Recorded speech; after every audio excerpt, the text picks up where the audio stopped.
Mesdames, Messieurs, bonsoir et bienvenue au flash de 18h sur la RTB.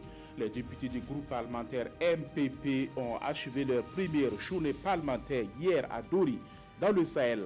La problématique de l'insécurité et l'incivisme était au menu des échanges. Et à l'issue de 48 heures de réflexion, ces parlementaires ont recommandé le renforcement de l'éducation civique et morale et plus de moyens à la disposition de l'Agence nationale des renseignements afin de permettre à cette structure d'être plus opérationnelle. Le procès Gilbert Diendéré et 83 autres co-accusés reprend le mercredi 21 mars. Mais déjà, des difficultés semblent se profiler à l'horizon. Cet après-midi, les avocats ont animé une conférence de presse pour soulever un certain nombre d'anomalies qu'ils disent avoir décelées dans le dossier.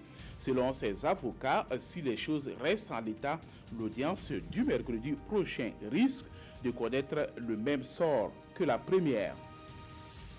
L'ODJ, l'Organisation démocratique pour la jeunesse du Burkina et d'autres organisations de la société civile du Mouhoun ont tenu une assemblée générale samedi dernier à Dédougou, en lieu et place d'une marche pour remettre une plateforme revendicative.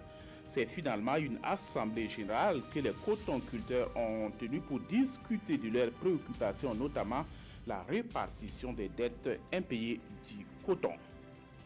Les femmes de la diaspora burkinabé de Côte d'Ivoire ont commémoré en différé la journée internationale de la femme le 17 mars dernier à Abidjan. Un moment d'échange et de partage pour solliciter la prise en compte de la femme dans les politiques de développement du Burkina. Pour ces femmes de la diaspora, elles peuvent bien contribuer au développement et il est temps qu'on les implique dans la gestion des affaires.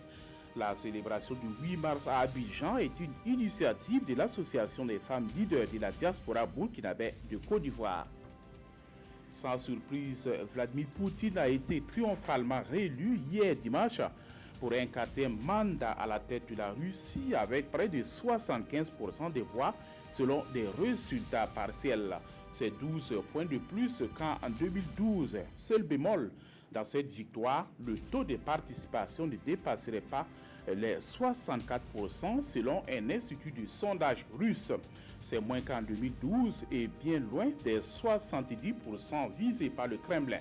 Selon plusieurs médias, Vladimir Poutine vient ainsi d'être reconduit pour un mandat de 6 ans. Et c'est la fin de ce flash. Merci de l'avoir suivi. Passez une excellente soirée en compagnie des programmes de la RTB.